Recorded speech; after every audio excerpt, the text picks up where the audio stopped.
याहिया फरीद माहिर कानून इस वक्त हमारे साथ टेलीफोन लाइन पर मौजूद हैं। बहुत शुक्रिया सर आपके वक्त का। क्या कहेंगे सर, इस्लामाबाद हाई कोर्ट ने चेयरमैन पीटीआई की इंट्रा कोर्ट अपील काबिल समाअत करार दे दी है। देखिए, जो इस्लामाबाद हाई कोर्ट का आज का फैसला है उसमें उन्होंने जेल ट्रायल को, या जो कॉन्सेप्ट है जो ट्रायल जेल में होता है, उसको उन्होंने कोई इलीगल नहीं करार दिया।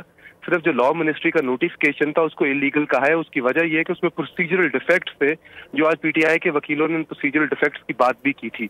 और वो प्रोसीजरल डिफेक्ट्स ये थे कि जो कैबिनेट ने जो नोटिफिकेशन इशू किया उसके अंदर वो जो जज ने जो लेटर लिखा था उसमें उन्होंने रीजनिंग दी थी कि क्यों वो ट्रायल जेल में कराना चाहते हैं, वो रीजनिंग जो है वो नहीं लिखी हुई थी। तो ये एक किस्म की कोई पीटीआई की जीत नहीं है, लेकिन एक प्रोसीजरल डिफेक्ट था और उस डिफेक्ट के बेसिस के ऊपर हाई कोर्ट ने आज ये फैसला किया है।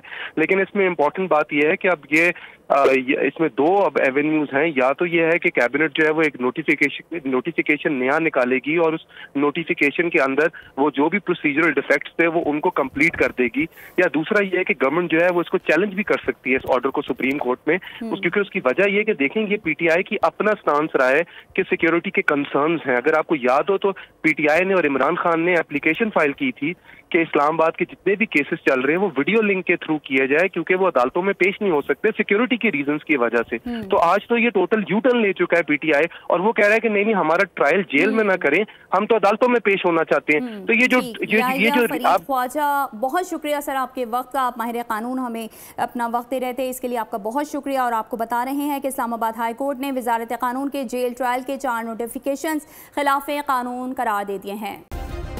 सब्सक्राइब करें और बेल दबाएं ताकि कोई खबर रह न जाए।